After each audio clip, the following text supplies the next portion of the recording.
Hi there, welcome to your latest theme park news here on 5 Minute Dispatch. We've got so much to talk about today, so let's start that 5 minute timer. And we're going to go to Kings Island first because we have a construction update on their new for 2024 roller coaster, Snoopy's Soapbox Racers. This is a Vekoma family boomerang, and the spike is officially completed. So they're getting that track up. It's super exciting. I don't know if it's the addition I would have picked for Kings Island, but I think it's going to be a terrific addition of this park. Number 2, we are talking about another construction update, this one for Iron Menace. If my understanding is correct, the track is finished.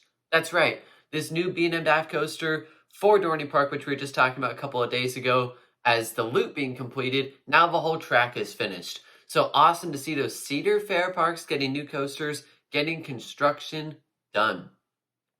Number 3, we are looking at the Walt Disney World Resort, as some of their ticket prices for 2025 have gone up. This shouldn't come as a surprise to anyone. It is unfortunate though.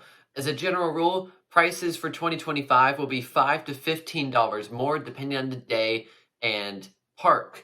So let's look at a few examples. I looked at a couple different articles. Here's an example of what it could look like to visit the 4 Walt Disney World parks in August. I'm going to say the 2024 price, and then I'm going to compare it to the 2025 price. Magic Kingdom, $129 versus $144. Hollywood Studios, $129 versus $139. Epcot, $119 versus $129. And Animal Kingdom, $109 versus $119. Now, if we look at 4th of July weekend, here is how those tickets look. Again, I'm going to say 2024 price first, and then 2025. Magic Kingdom, $184 versus $189. Hollywood Studios, $179 versus $184. Epcot, $174 to $179.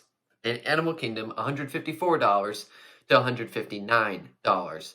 So Walt Disney World is getting more and more expensive by the day, which is a little bit unfortunate. But there is some good news relating to Disney World, and that is that starting, I believe, in 2025, yes, starting in 2025, guests staying at a Disney hotel get complimentary admission to one of their 2 water parks, those being Typhoon Lagoon and Blizzard Beach. They get complimentary admission to either water park on their check-in day. That is very, very important. It's only on your check-in day that you get complimentary admission.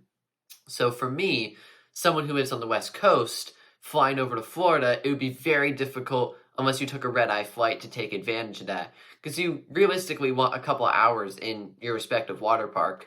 And so because those close earlier, you need to get there by the mid-afternoon, and that would be very difficult for people that are flying in. But if you're not flying in, or you're closer so you can get there earlier, then hey, that can work really, really well. So check-in day, or I suppose if you're not checking in on the same day you fly in, that could work too. So check-in day, you get free complimentary admission starting next year to either Typhoon Lagoon or Blizzard Beach at Walt Disney World. Number 5, Rampage at Alabama Splash Adventure is not going to open for the 2024 season. And this kind of came out of nowhere. I didn't know that there were any rumors going around or any news about this ride. But yeah, Alabama Adventure just today announced that they will not be opening this ride for the 2024 season because they are going to give it a full retrack. The reason for this is cost. It costs the park, they said, $500,000 a year just to run it and maintain it. So 2 years, you've spent $1 million on the ride. And so hopefully they can get some GCI track or some RMC track to really smooth this thing out and firmly stamp it as the best coaster in Alabama. And finally, number 6. We have some very interesting news about the Intimidator roller coasters at both Kings Dominion and Carowinds. So the Dale Earnhardt theme and license has expired for Cedar Fair. So now these coasters are going to be rethemed and go by different names. So Intimidator 305 is currently going by Project 305, though I don't know if that's going to be the permanent name or if they're going to retheme it. But right now it's going by Project 305. And the one at Carowinds is going to be called Thunder Striker. Thunder Striker. So that's kind of an interesting name. I think it pays homage to a couple of old attractions. Thunder Road, more notably, the old dueling wooden coaster that got removed for the water park expansion a few years ago. So the Intimidator theme is no more at Kings Dominion and Carowinds, But that's gonna basically take us to the end of our 5 minutes. And I gotta say, there was a lot of stuff we talked about today. Just to review real quick, Spike finished on Snoopy's Soapbox Racers at Kings Island.